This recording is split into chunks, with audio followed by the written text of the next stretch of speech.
Mimi naitwa Manchari H. Subuta, wakili mwandamizi wa serikali, na nimekuja hapa leo kwenye ofisi yetu ya chama hapa wilaya ya Tarime. Nimekwisha kuchukua fomu yangu kwa maana ya kutia nia ili mchakato wa chama uendelee.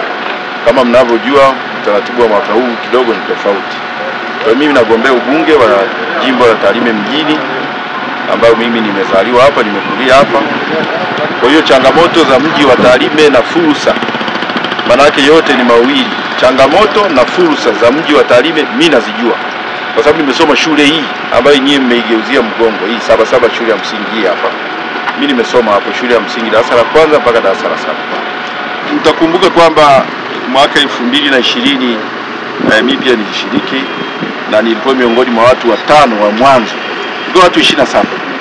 Utaweza kuona kwamba katika watu 27 katika top 5 mimi nilikuwemo, na kuna mambo tofauti ya kujifunza na kuboresha kwenye siasa. Siasa ni sayansi kama sayansi zingine zote.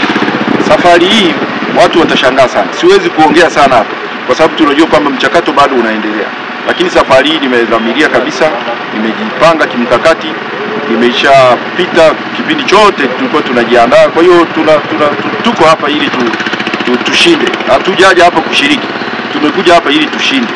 Kwa hiyo mimi naamini kwamba wajumbe wanatambua uwezo wangu wa kikazi, na ndio maana hata serikali imenitumia sana kwa miaka yote 20 kwenye maeneo tofauti.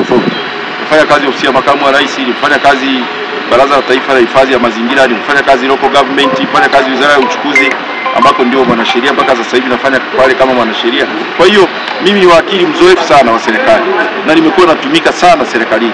Kwa hiyo chama kunitumia kwa sasa hivi kikiona kama mimi natosha, bado itakuwa ni muendelezo ule kwamba mimi ni mtu ambaye ninajulikana kwamba ninaweza kazi, ninaweza kusimamia masuala nikayabuni na nikayasimamia, na hiyo ndio kazi nimekuwa nikifanya miaka yote. Kwa hiyo kwa Tarime hapa au nafasi ya ubunge hapa ni nyumbani, sio kwamba ni swala la kusema kwamba unaweza ukashinda ukimbie nyumbani kwenu, hapana. Bado naendelea kutoa mchango na nitaendelea kutoa mchango. Hata kama ni kura zisipotosha, nitaendelea kutoa mchango wangu kwa nchi yangu, kwa sababu hatimaye sisi wote ni Watanzania. Swala la ubunge ni kazi serious ambayo inataka mtu serious, na mimi ni mtu serious ambaye ninatosha kufanya hii kazi. Kazi ya ubunge ni kazi ambazo zinataka mtu ambaye unaelewa nini unataka kufanya, upange mkakati ukiendana na sera za chama ili uweze kuisaidia serikali ya nchi iweze kusukuma mbele maendeleo ya watu katika nyanja za elimu, nyanja za barabara, nyanja za afya, nyanja za kilimo, madini na uvuvi. Maeneo yote hayo 6 ambayo nimeyataja, hayo ni maeneo ambayo Tarime tunahusika nayo. Lakini kuna eneo lingine la muhimu sana ambalo watu kwa sasa hivi ndio dunia inaelekea huko, swala la kitu tunaita carbon credit.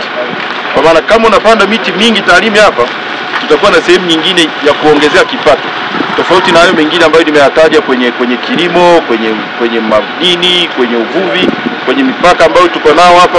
Unajua kwamba tuna mpaka mrefu na Kenya, lakini mbali na hiyo kuna swala la carbon credit. Mlima huu hapa tunaweza tukaugeuza na miji mingine mingi ikawa fursa kubwa sana ya kuuza hewa ukaa. Hiyo ni eneo lingine ambalo mimi naenda kulilenga katika kuongeza kipato cha mtu mmoja, ila hatimaye jamii nzima ya watu wa Tarime. Kwa maana ya uchumi jumuishi ndio kile unazungumza. Kwa maana hiyo mimi ni mtu wa maamuzi, ninajua kufanya maamuzi, ninajua kubuni mambo na kuyasimamia. Unayabuni na unayasimamia, na ndio kitu ambacho mimi hasa nataka kuleta utofauti huo hapa Tarime. Kwa hiyo ndugu zangu, kwa wanachama wenzangu wa Chama cha Mapinduzi, mimi niko hapa ili mnitume kazi. Mmekwisha kunituma nyuma huko na mkaona kazi zangu ambazo nafanya. Kwa hiyo ni vizuri pia mniamini, mnitume katika muda huu, kwa sababu mchakato ndio unaanza. Basi itoshe kusema mimi nashughulika na hili swala la fomu, nitamaliza, nitarejesha. Baada ya kurejesha tutasubiri michakato ya chama. Iwapo chama kitaniteua, niko tayari kusimamia ilani ya Chama cha Mapinduzi ambayo ina mambo mengi sana mazuri kwa mwaka huu na miaka mingine yote, na mimi nimekulia ndani ya hiki chama. Kwa hiyo ni swala tu sasa nitakwenda kusubiri mchakato ukamilike, halafu tufanye kazi.